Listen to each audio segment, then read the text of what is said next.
Don't adjust your headphones. This is still The Art of Giving Up, and I'm still your host, Steven, but doing things different, switching up the music. Still gonna give the shout out to my boy Alex Bondrev and Danny out there and Conversing with Oceans, but doing something different. I, again, am joined by someone in the second seat, Chandler Phillips. Hi everyone, my name's Chandler Phillips. And you're not funny. Oh, okay.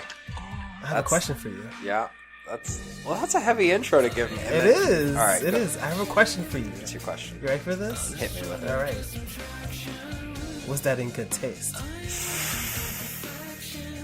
Nothing ever is.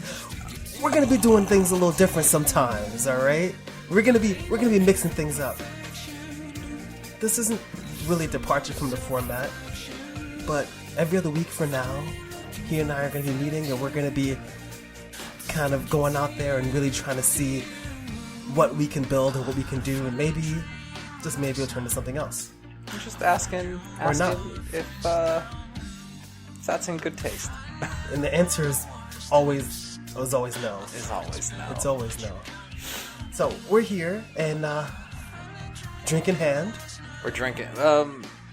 Drinks, drinks in hand. What do we got today? Well, we're rocking that IPL, the India Pale Lager by Jack Savvy. I don't know if you know this. This is dope. Jack Savvy, 26. No, we're not. I mean, they want to sponsor us. I'll take that money, but that is not happening. You have to bleep over every time you say their name. Yeah, it's like bleep. No, Jack Savvy. Hold on, just so you can get the textural.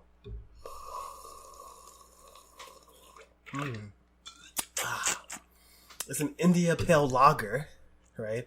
They only produce lagers. Lagers tend to be a little bit lighter. This one I think is 6.8%. This is, yep.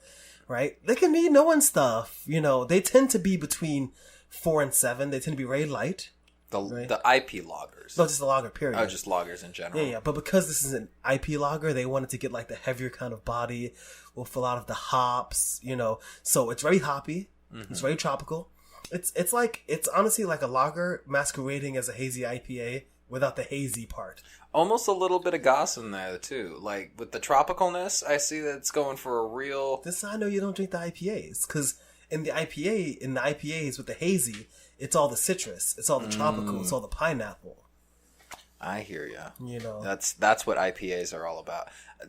It reminds me of a longboard. What? Or of a longboard? Mm-hmm. That's a stretch. You're reaching. I do yoga, so what's the Big Wave? Big Wave by Kona. Yeah. Kona is the brewing company. Yeah, I'm and thinking It's Big really Wave good. is what I was thinking of. Yeah, it's an IPA. Okay. On the blue can, it's super nice. I like it. It's very tropical. Mm-hmm. It's actually as hoppy as this. Yeah. So we used to have this on tap, but now that I've had it again, this is hoppier than I remember.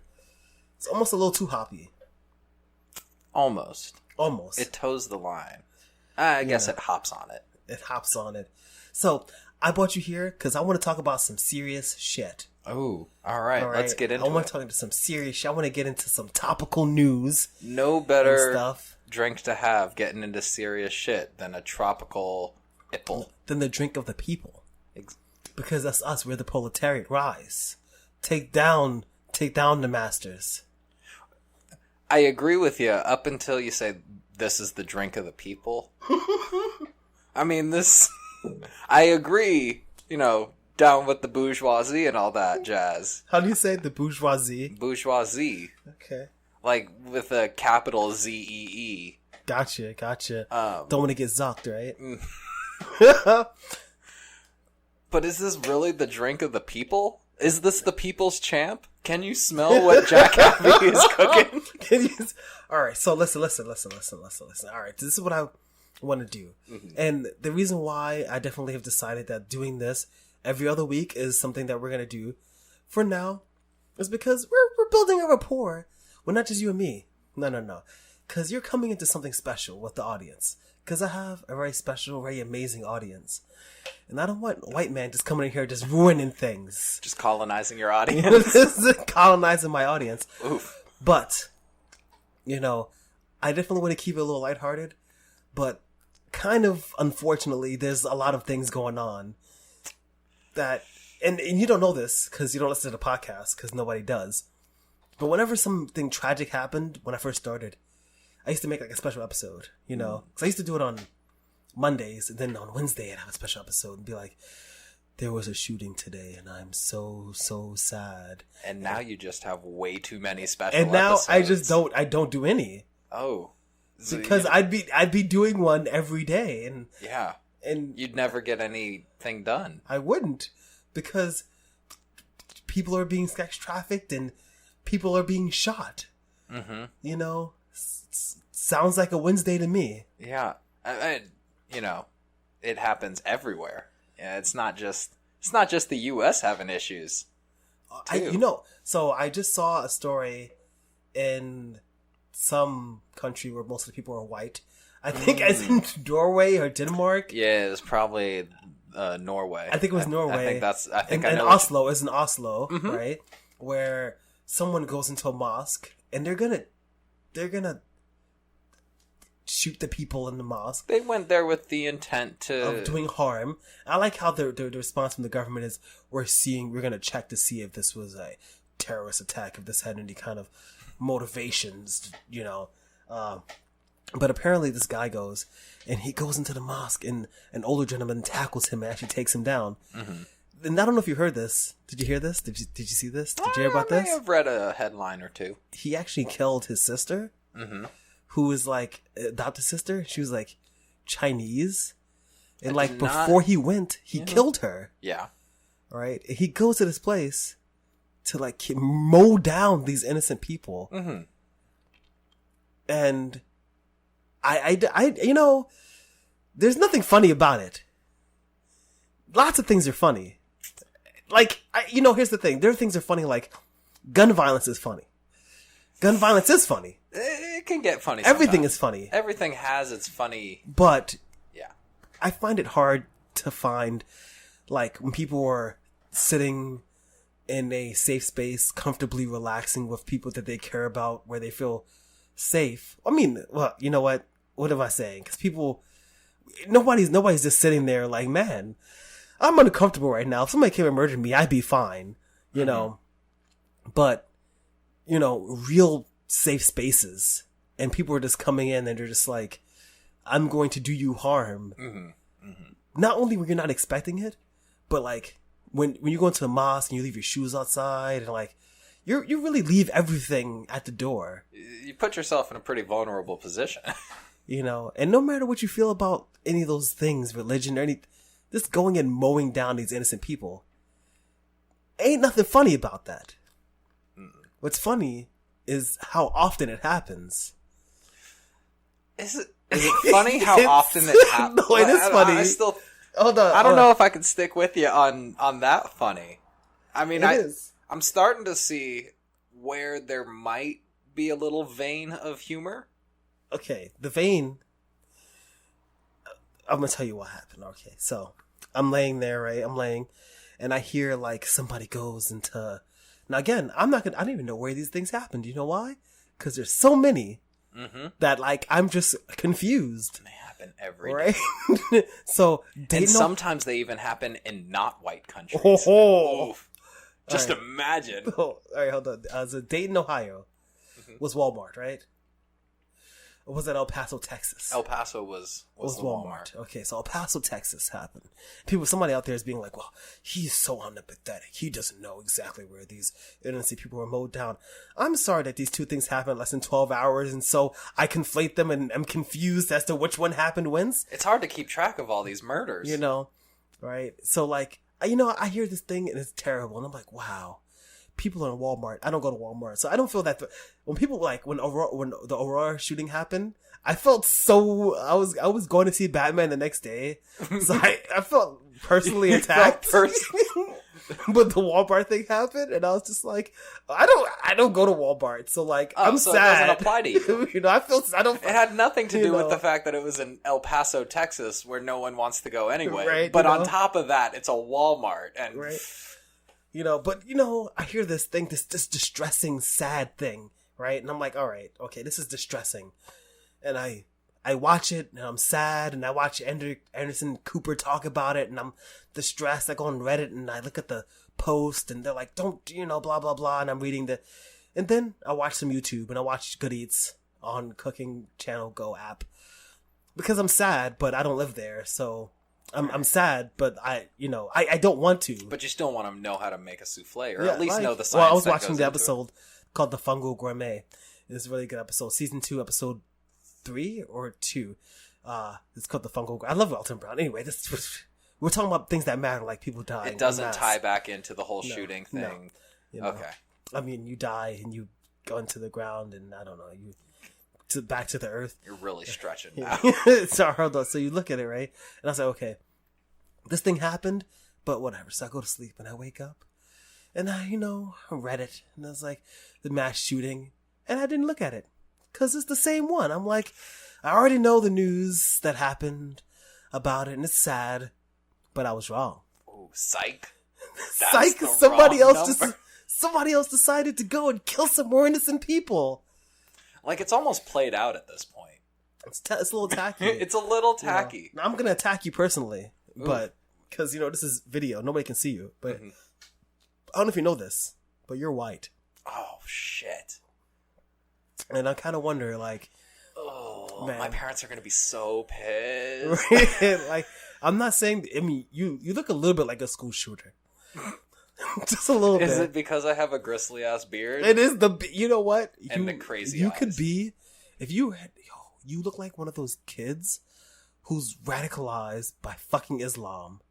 Like, you look like one of those kids who gets, like, the beard after, like, they go on fucking Al Jazeera, and they see that, like, they not even radical, they just go to Al Jazeera, and they see that bad things happen in the Middle East, and they're like, you know what?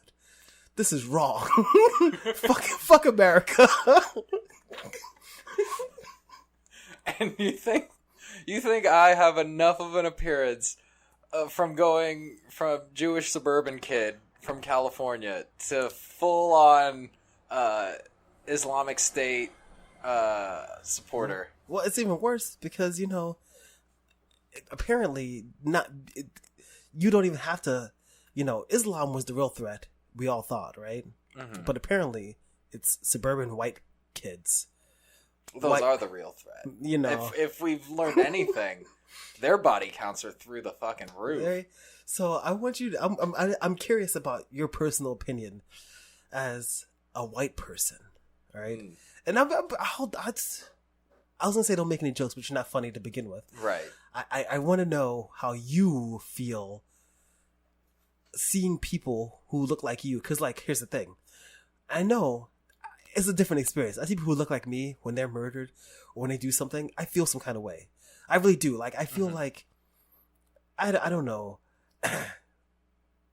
I see someone who looks like me on TV and I kind of empathize with them, or I feel sad or I feel angry at their actions because I see myself in them.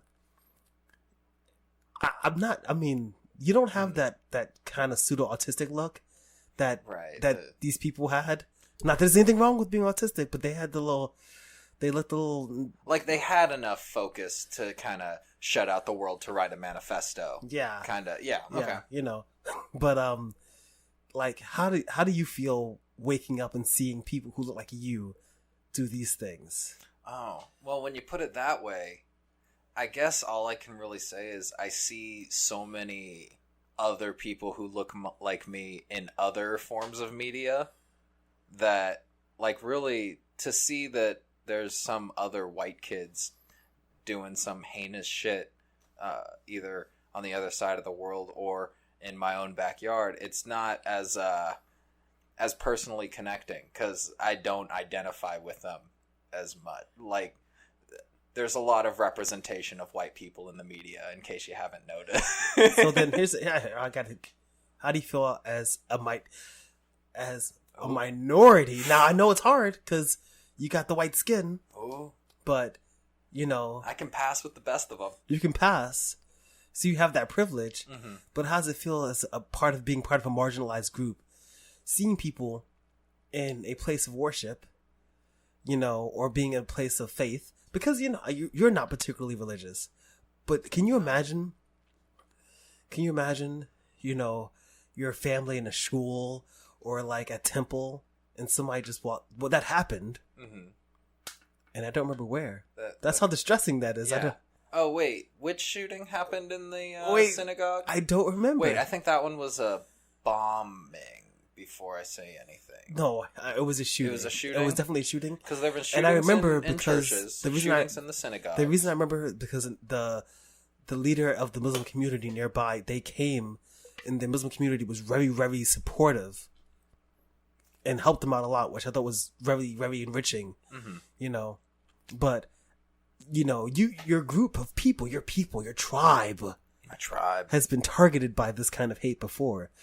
So how do you, does it even affect you when you see this fucking trauma? When you see this terrible fucking things? And then I also want your brilliant white perspective on, how do we stop it? Oof. That's a whole other can of worms that I'm not even going to try to answer right now. We'll get into that a little bit later. But, I mean, every person, every ethnic demographic has seen some trauma and at some point or another, and most of which have also been the ones executing. But it's so hard to say that anyone's a complete, or any group of people are completely blameless or completely blameful. Here's a question though. Seriously, do you feel like right now that a real threat, it seems weird because not every white man, and we're not talking about systematic racism, that's a whole different thing, but not every white man is going to pull out a gun and mow down a school full of children, right? But that's really who's doing it, and I know that I have a lot of trauma about 9/11, and it's terrifying, and you remember the city. And not even from the West Coast, but living here, you remember the city covered in dust and seeing the towers fall on top of people that you love and you care about, right? Mm-hmm. So you think about these Muslim people, they were doing it, these terrorists from across the oceans, but kind of the people you should really be afraid of is, white kids from suburbia who let's go through a list. Girls didn't like him. Mm-hmm.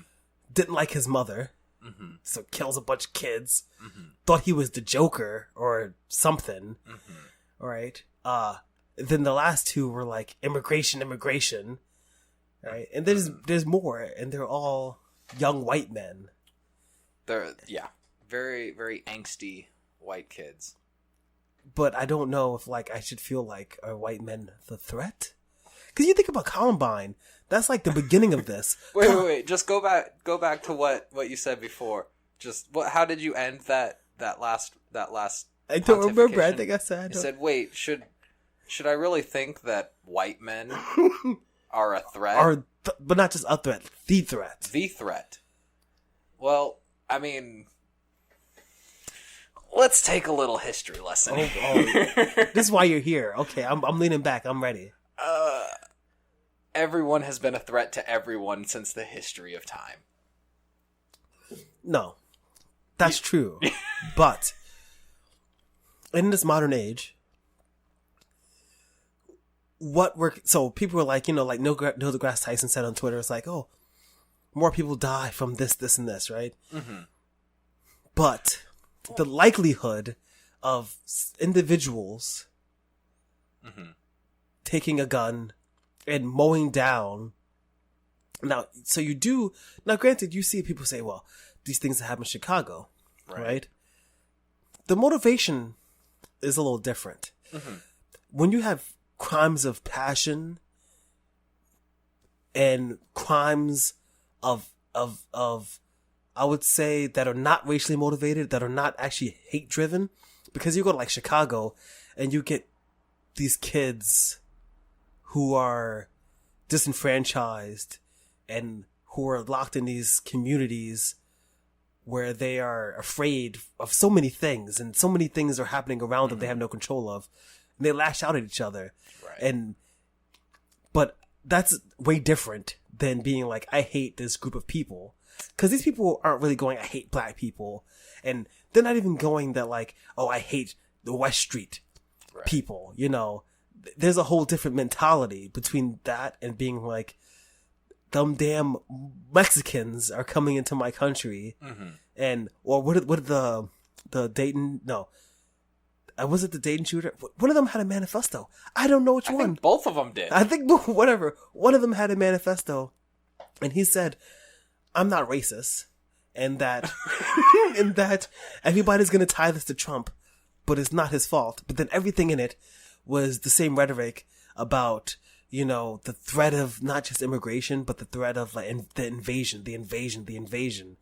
And I think people of color are afraid of, they're angry, and even in these they're killing each other because they're afraid of being displaced, and they are displaced. But these young white men have some other motivation that I don't really understand. Because I know it sounds weird, but I could really understand somebody in a gang killing someone in another gang. Because they feel like they're stuck there. You know? Because you go into the projects, and the reason, and this is not blanket, but I'm about to blanket statement people. Right. But I lived this a little bit, you know? Because if you don't know, I'm black. Wait, what? And I grew up in the hood. Oof. Oh, God. Oh, boy. Oh, God. When you live in those areas, right? This is what happens. You live there, and your parents live there, and your grandparents live there, and your great-great-grandparents live there, because they couldn't live anywhere else. And that resentment, and that fear, and that anger, and all of that just stays in that area. And it's just like, it's a boiling pot of self-hatred and confusion and the inability to go out into the world and really feel like you're a part of it, right? You know, I wrote a few blogs and did a few podcasts about small things like me wanting to go to a coffee shop and not feeling welcome. Not because of how much money I made or anything, but because I feel like I didn't look like the people that were in there, right? So those people are in a whole different kind of shit. They're fighting each other because they hate themselves. But these people, because it's like a self-fucking hatred. They're fucking stuck in these places. And there's something that's been perpetrated and continued by them and their grandparents. So you're saying it's pathological to a certain extent? It is. No, it is. Like, you know, that's why sometimes it's very difficult in those kind of areas. And I came from those kind of areas to be pulled out of that mindset. And that cycle of you know, and it's a cycle, and it's dangerous, but that's really kind of a self-hatred, and that's not really hating other people, because they don't hate their blackness, and they don't hate their neighbor, you know, but I can't imagine hating someone because they're Muslim. I can't imagine hating someone because they don't really look like me, or because I'm afraid of them coming and taking my job, or because of some randomness. Okay. But could you picture hating yourself enough to being insecure enough to justifying those? I would just kill myself. Well, I mean, they get there eventually. I think we have to look at the common denominator of the two. I'm sure you probably played video games when you were in that situation. Oh, definitely. Oh, and how did you not come out a murder? See, violence is violence everywhere, and video games are the only reason violence exists. In fact, there wasn't even any kind of violence prior to Pong being invented. Did you hear, like, they don't have video games in Japan, and they don't have this problem. Yeah, they don't have any video games in Korea either. Either of them. Either of them. And you never hear about problems with mass shootings. I just don't know what to do about it. Like, I just don't know how to feel about it. I understand where the angst and the insecurity comes from. I don't understand how it gets exponentially exacerbated to the point where they actually do something. Like, I understand hating yourself. I understand being insecure with yourself.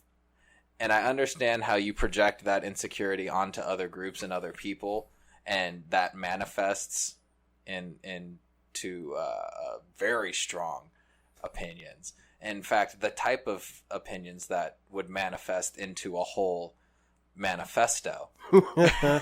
And like, I see how those go from, first gear to second gear. I don't know how to explain how they get all the way to fifth gear with the events that we've seen in the news lately. So here's a question. Do you think that Trump has something to do with this?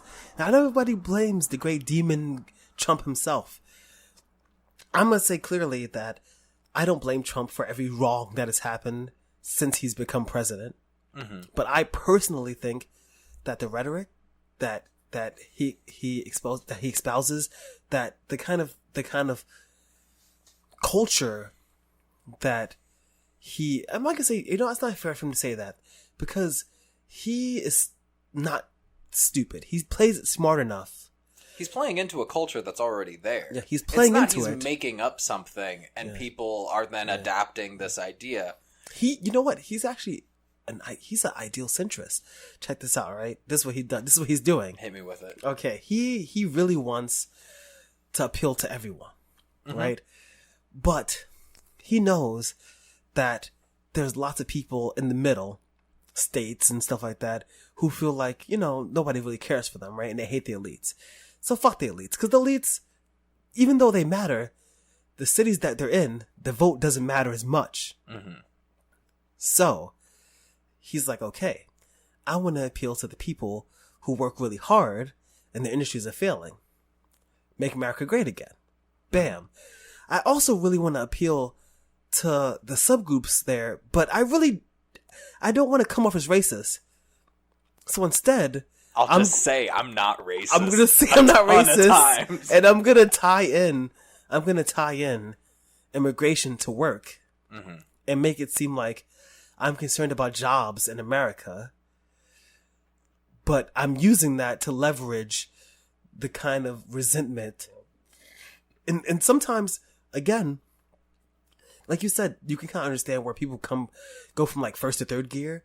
Because if like you live in a place where there was coal and those jobs go away, and you see people who don't look like you coming into where you live and taking your jobs, and the people in the West and in the West Coast and the East Coast and like in the capital, not even in Austin, Texas, and in Boston and in certain states and certain cities don't care about you, right? It's kind of easy to feel like these people are taking from you.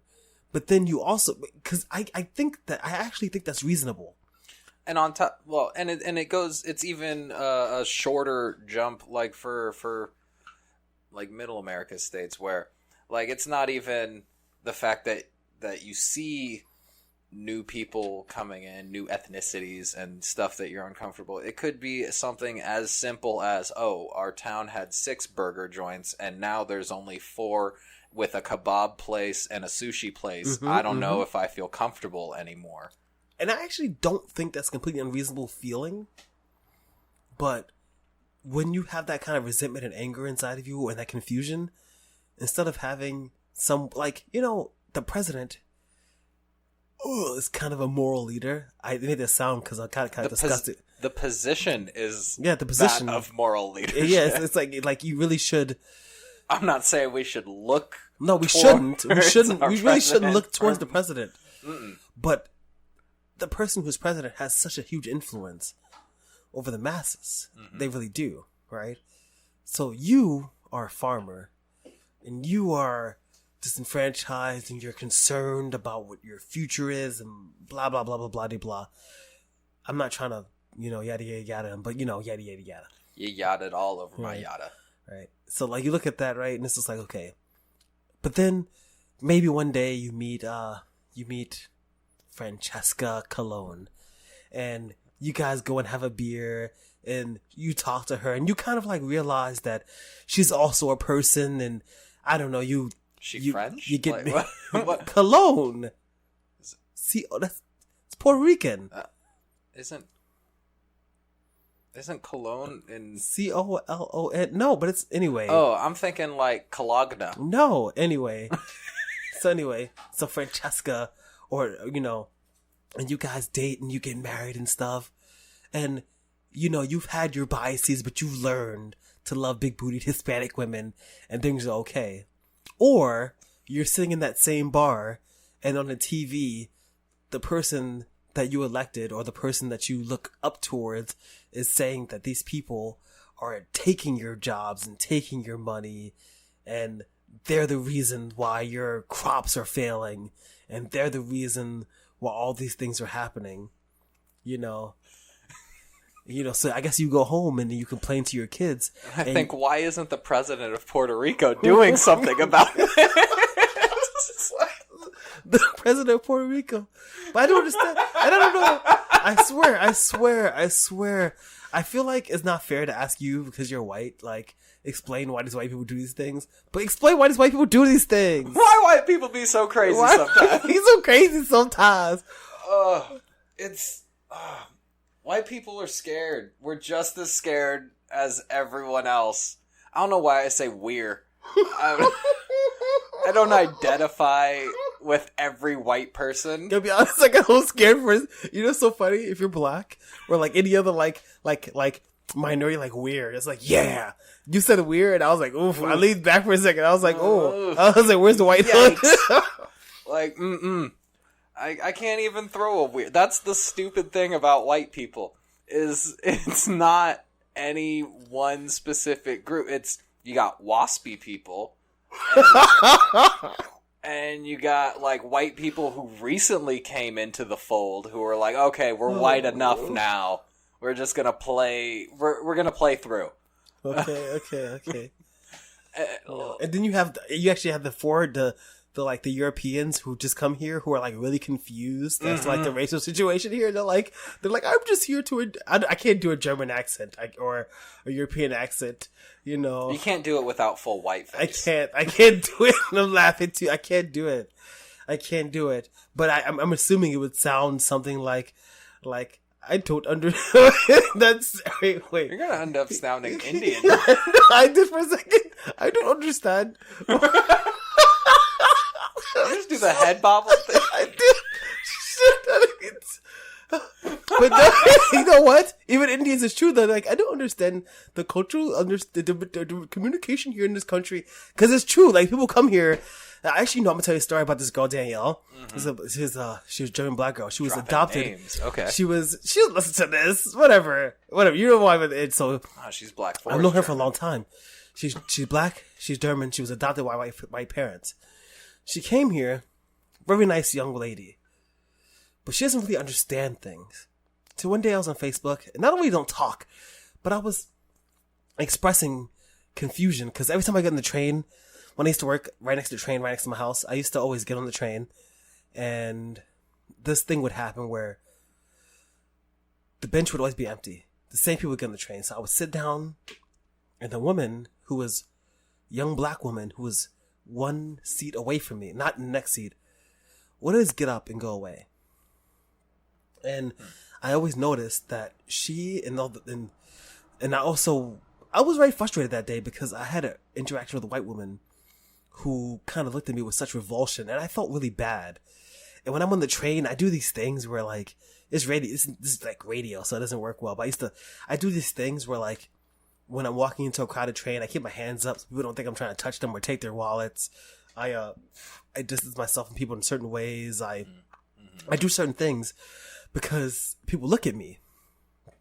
So I was saying this on Facebook. I was like, I feel really stressed out sometimes, and she goes, you need to stop playing a victim. Right? And the thing is that it's not really her fault. Because she's not American.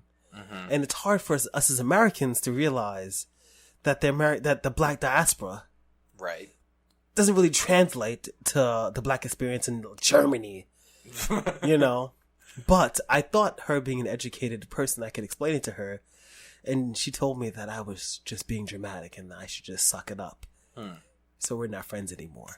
Well, to that experience, she's saying you're playing the victim card. Well, you have to try to understand that was a card she didn't know was in the deck. Mm-hmm. And you were dealt that card in the first hand. I was born with the victim card, like disenfranchised, minority, all of it. There are two different card games is what's going on. I feel bad trying to vote people with other white people. So you're weird. I'm gonna forget you said that. You're not weird. My weird? Yeah, you're weird. Weird. I just try to identify with people. Like I say weird, you and I. Well, I say that with the people who listen to this too. Artists. I say weird. I say weird to people because we're all in this together, and it's scary, and it's hard to really empathize with people who don't look like you or don't have your experience. Even being who I am, the way I look, people who look like me, I don't always identify with them. Because I grew up in the Bronx, but I didn't listen to the same music my peers listened to, so that was a struggle. We all don't magically just understand each other. It requires work and effort. And in a sad way, it's a good thing that nobody listens to this. And if anybody ever really does, I kind of empathize with these people who do these things. Because... Wait, which people? We've gone over a good amount. The people who do the pow pow pow to the innocent people. Brats. So I want to do that this entire episode. I was brat. Your brat was not good anyway. Well, I had to reel it in. I couldn't just throw out a brat. I can't even. So I can't pew pew. I swear, I feel a little empathetic towards them sometimes because there have been 5-minute periods of my life where I've wanted to hurt myself, where I've wanted to hurt others, where I've wanted to do things that if I'd done, I would regret. And in that 5-minute, and you know what? Probably less than 5 minutes. I probably would have did it then because 5 minutes is a long time. In that 30 seconds that I considered... Little synopsis. Yeah, in that little period. I did an episode with Feb, and she told me that we did a thing about intrusive thoughts. Intrusive thoughts, they sneak up on you. Wait, and THOUGHTS? What? Or THOTS? Thoughts. Okay, all right. Thoughts. Not thoughts. Not thoughts. Thoughts. Okay.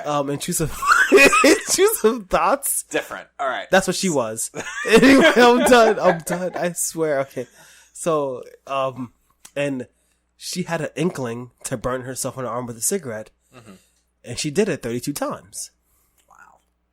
And people do this all. People have you stand on the edge of the platform of the subway, and you think, throw myself in front. And it's what happened? It's like half a second, or you feel we have these things, these thoughts, and I've struggled a lot with a lot of things in my life and a lot of anxiety and blah blah, all those things, whatever, blah blah blah, whatever, yada yada yada. A laundry list of yadas, But I felt those sometimes, and I felt I really want to do this. I want to do this to myself, and I want to do this to others. I've been angry. I want to do something to other people before. Angry, angsty, frustrated. I've been all those things. So in that brief second, I guess I can identify and empathize because some things take you over so much. I can identify with the impulse. That's where it stops. Is the impulse alone. It is that is though. It's hard because that's the intrusive part of it. But then the justification and the further... Oh, because, I don't know, but, listen, I don't know if you're in an argument with someone where you thought, punch him in the face. Or, even I've been there. Even if it's minor, they're like, you're like, hey, can you hand me a pencil? They go, no. And you think, fucking stab you with a pencil! Yeah. But then you go, what the fuck? That's... I'll go to jail for not having a pencil. We all do that. Like, even just working retail, someone asks you a question two times too many, and you instantly just want to see them guillotined. Either the French style or the MMA style. Either way, you're like, whatever it takes to get you out of my face right now. Can I get this to go? No. You can't get this to go. I had someone ask, "Oh, do you have this refrigerated?" I said, "Yes." They said, "Can I get it refrigerated?" And I said, "No." Can I get this, please? It's like, can I please have? No. You can't. You can't have. You can't. No, I have a choice in this. Yep. Yeah, I have a choice in this. I'm using my entire agency of being to deny you right now. No. But this is such a weird feeling, because... So this is why I was thinking about the Jeffrey Epstein thing, okay? Ooh, hot take. Hold on, because listen.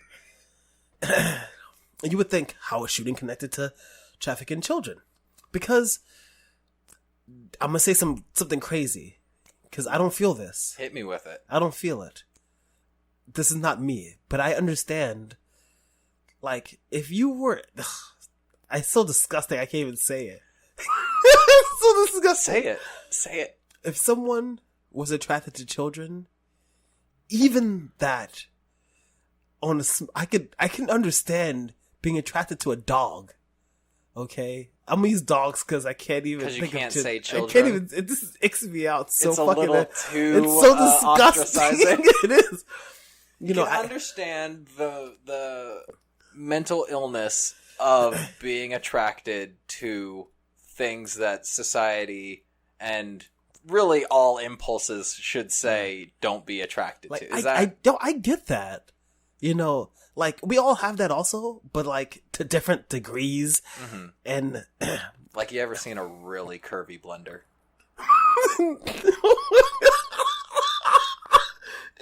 I can't.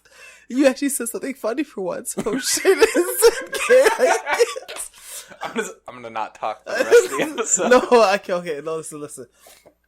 No, I get... like... We all do it in a little ways, like... dating a coworker when you shouldn't. Scandalous. Oh, But some of the best Office episodes. Yeah. But I guess like intellectually I get like there's like the feeling that you might have having dating a coworker when you shouldn't. I guess, ooh, that was nice. It takes them a little bit longer. Mm-hmm. A little further to get to that feeling. So it's like coworker doesn't do it for them. And they think my cousin doesn't do it for them, so they think, I should just assault children. That might do it. Well, do you think they're getting off on strictly the taboo of it, or is there like a genuine attraction to children that they're just, like, I don't know, maybe they're wired differently? And the reason why I would say no is because there are adults who look like children. That's true. I dated my ex-girlfriend. Oh my god, my ex-girlfriend was like 4 or 5. But would you also judge the person who fucked Gary Coleman? No, listen, okay. No. No! Okay, listen, my ex-girlfriend, she was like 4 or 6, right? Very tiny. But she was just very petite. She had like lupus. She was very awesome. Mm-hmm. Her immune system wasn't great. But she was a gorgeous young woman. And she was actually proportional. She was very curvy, She was thin. She was a very thin woman. Just the way I like my blenders. Oh boy. She was thin.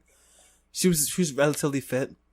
But she was busty for a short woman. Not too busty. She didn't have like big breasts for a 6-foot woman. But like for her height, she was like curvy and stuff. Mm-hmm, mm-hmm. But like she used to wear comfortable like big hoodies and stuff. I went to my friend's house. And he was like a 30-year-old Ukrainian dude who didn't have a job and lived with his mother. Mm-hmm. And she was like, Roman, why do you have... His name would be Roman. Yeah. She's like, why you have friends here? Get job, do nothing. Right? She looks at me and she looks at my ex and she goes, and you, why your little brother out so late? Take him home because she was wearing a big hoodie. And she, and like, I think she was a very, very beautiful, very awesome person, you know. Mm-hmm. But like, she definitely didn't look like a child. But like, she didn't look not like too far from a fucking child, you know. She was a very petite person, and she deserves love. And there are lots of short people and tall people and fat people. And you can find people, and if you really wanted somebody who was flat-chested and flat-assed and fucking 4 feet tall, you can find them over 21. You know? Do they love Thomas the Train? You know? Nearly as much as you do. Because daddy kinks are a thing and shit. You literally can find people who do that. There's message boards for it. You know, FetLife is a thing. Wait, what is it? FetLife? What is that? Get into that. This is a kink website. We're gonna come back to that. Delve right into that. We're gonna come back to that. But I'm gonna put that off to the all side these now. things, Put a pin in it. You know, and all these fucking things. I understand, like wanting to do shit, you know. But like, if you're angry, play a video game, punch a wall, don't kill people. That's probably a good. Well, you can virtually kill people. I actually especially don't get child porn. If you want to jerk off the children, fucking go on Pornhub and look up flat-chested MILFs. Or look up really petite, flat-chested adult women. And pretend... Or men. And pretend they're children in your head. I don't fucking get it. Or, you do what another sect does and watch anime porn. There you fucking go. Like, Drawings aren't victims. I really don't fucking get it. I don't understand. But then, Jeffrey Epstein, this is where we got started. He fucking killed himself. Yep. And that shit's a setup. Oh, that shit ain't legit. But there's one thing about it that I was wrong about. Everyone's like, oh, you know, Suicide Watch. He was off of Suicide Watch 2 weeks ago. Oh. You know, so he could have killed himself, and he probably did. Mm-hmm. But like, why did he kill himself? Because he did it. Well, it was probably because of Deadshot and Harley and Killer Croc. Oh my fucking god. And the other guys. You're Jewish, he's Jewish. You have to have Epstein.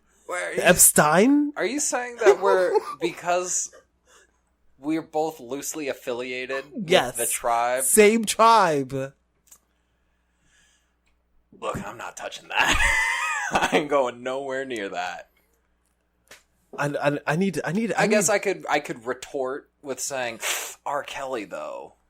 But like, everybody knew R. Kelly did it. But like, he had the whole sex cult. But he didn't have a private island. Okay, Yet. Epstein was a billionaire, well, 100-millionaire Jew. Mm-hmm. R. Kelly was oh shit. I've been drinking too much. What the fuck is the word when you can't read? Oh shit. Illiterate? He was an illiterate man. R. Kelly isn't illiterate. He's literate. He's literate. He's illiterate. He's not illiterate. That's why he lost all his money. No, he literally did not handle his own money at all, ever. So that he got robbed blind. He didn't even know about it until a few months ago when he went to the bank. He didn't even know the password into his own account. He went in and found out he only had a few $1,000s. You cannot write the entire Trapped in the Closet series while being illiterate. Trapped in the closet. That does not work. No. Yes, you can. You cannot have some... Helen Keller cannot read. But she could write, and she could speak. And she could speak. And she could give speeches, but she was blind and deaf. But R. Kelly was not Helen fucking Keller. Real quick, I want to put a pin in that. When people say Helen Keller was blind, deaf, and dumb, I think it's kind of a dick move to throw dumb in at the very end. She's not dumb at all. No, she's very accomplished. Yeah, I don't even fucking, I can barely fucking write my name now. Like, people are always, rule of 3, so you gotta go blind, deaf, and dumb. The dumb part's a little, excessive, right? It's kind of a dick move. I need a definitive opinion about white shooters and about Jeffrey Epstein. That's it. I'm moving away from the mic. I need definitive opinions. All right, definitive opinions. Here we go. Hot take. Hot take time. White shooters, all right? What's more dangerous, a registered gun or an unregistered gun? They're both shooting the same shit. Hot take. Oh, this is a hot fucking take. This episode might be an hour and fucking 45 minutes because I'm about to attack this because I think that the key to the registering and unregistering guns is keeping guns in the future.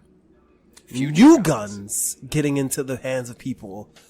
Now, I know that there's already a black market, but you can reduce that. I don't know. 3D printers are making that kind of difficult. That's all I'm gonna say. But I don't know if you know about the technology, but 3D printers, most of them block that. Really? Oh, I did not know. Yeah, about they that block tech. you from doing that. So you have to. The way they work is that like you have to create the blueprints.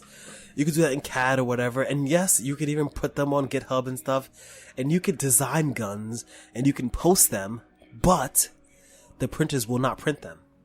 I'm just saying, the shit's pretty easy to make when you got the basic engineering down. But Like, here's the thing. But think about this. I want to fucking kill that guy. Let me go get some things and make a gun. There is a major difference between just having a gun on hand and then having the motivation to make a gun. But also, think about how attached that kid's gonna be to his homemade gun. Like, you've seen Surf's Up. He had such an attachment to his board after he carved the board out of the shell. For those of you listening, Surf's Up is the DreamWorks movie featuring Shia LaBeouf playing an Antarctic penguin who washes up in Hawaii and becomes a surf superstar. Hot take number 2. Epstein case. There's a whole lot of bullshit going on in there. Can't even touch it. But what I want to know, what the hot take I want to put on there is, with all those child sex slave victims, he had to have been trafficking in some bad hombres with the rest of them. Oh my fucking I cannot. Oh Jesus Christ. You know what? You know how people say Chris Brown, oh, Rihanna deserved it, and like R. Kelly, oh, he didn't do it. Yo, Jeffrey Epstein fucking did it. He did it. There's no fucking way. It's just a matter of who did he do it for. That's all it comes down to. Oh, I'm about to get some enemy. The fucking Clintons? Mm-hmm. You can't even fucking tell me the fucking Clintons are not fucking involved. Bill? Fucking... Or Hillary, you never fucking know. Oh, I could see her getting a nice piece of, 16-year-old ass. You never... Yo, I swear... She'd cut her off a piece of one. I swear. Break him off a little preview of the remix. He didn't just kill himself because he was distressed. He was in a fucking prison. He killed himself because either he did or somebody was gonna. There you go. I'm still hesitant to say whether or not he killed himself because I'm pretty sure he did. They're still looking at the autopsy, saying, "I don't know, man. There's a lot of evidence here." Fuck, I feel so terrible for all those fucking people. Now, okay, so I'm probably gonna go to a mic tomorrow. I just want to know your opinion real quick. Is it in good taste to make a Jeffrey Epstein joke, or are you not supposed to make fun of people who died that recently? So, I decided that this is a very special episode. Oh, beautiful! I get to be on a very special episode. I love a very special episode. Oh, we're so special. I love this. 2, and not the bad kind of special, because all the specials are good. 2, as long as the joke is about how terrible he is, then it's good. Because he's a piece of shit. Okay. Well, I'm just... Because you're not supposed to make fun of people who commit suicide. I want to hear the joke. It still needs work. I'm not going to air it right now. Oh, boy. I still have to work out the kinks, make sure it doesn't like feet too much. And sounds like you'd be on FetLife.com. That's it. I know you've never been there. I'm glad we wrapped back around to it. We were able to get into it just at the very end. It's a very special episode. So, FetLife.com is where people go who are a little bit better than Jeffrey Epstein. But not much. Okay. But that's enough. As long as she's 21, it's okay. 21?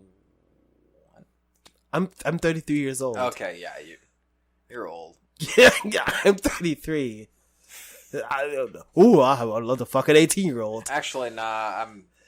I'm at. I buy drinks way too frivolously. What is it? Your age in half plus 7? What? Isn't that what they say? Fuck. If I were to do that now, okay, yeah, it's still 22. It'd be 22 for me. Okay. It'd be like 20. Yeah, you could. I could too, but I wouldn't. Let's go get a drink. I gotta get my fake ID. Yeah, that just seems like a whole speed bump to the entire dating process. Like, I'm not gonna be on my game if we're not drinking. Definitely not gonna be on my game if I'm completely sober. So, which I don't think I've ever seen you. Wow. This is definitely throw me under the bus like that. This is definitely a stretch. A stretch. What the? Wow, that sounds really terrible. We're gonna hit some beautiful everybody just heard the music over the Bluetooth speaker. Because I was very subtly trying to press the button and turn it up slowly so that it would play in the headphones, but it was playing in the background. And what's even worse is that they might not have heard it, and now I sound stupid. Well, should we do like a separate take altogether? And just... Oh, no. Are you Oh, no. Alright, we'll just leave it at that. Too much effort. Much effort. What is it? Sleeping dogs lie? Or let sleeping dogs lie. But sleeping dogs never want to just lie. They want lovin's and pets. This has been a very special episode of The Art of Giving Up. And I have a question for you. Yeah. Was that in good taste? You know, I don't know if that was in good taste. I don't know. That's up for them to find out. But I'll say that I know that things are hard, and I know that we're joking, but I feel personally so much empathy for these people who've lost their lives and who are affected by these terrible people doing these shitty things. And I know how fleeting life is, so fucking do it. Go out there and do whatever it is you need to do, because you never know, like, we might be Epstein. I swear, I'm about to be serious. I feel so terrible. Jeez, these people. I'm concerned what the verb Epstein refers to. Listen, alright, hold on. Gotta wrap this up. Everyone, please be part of the conversation. artofgivinguppodcast@gmail.com. Art of Giving Up on Instagram. DA Art of Giving Up. That's the Art of Giving Up, because somebody else had Art of Giving Up. And Art of Giving Up on Facebook. Please give me some feedback. Let me know what you think about this. Do you think about this pairing? And usually I leave with some peace, but I'll be honest and say that I'm not gonna find any peace, not with all this madness happening. So instead, we're gonna leave with the question: is that in good taste? Fuck, I can't help saying it. Peace. Oh wait, I turned the music down. I didn't turn the mics down. Hold on. Hold on, the mics. Goodbye. Here we go. Goodbye. Peace.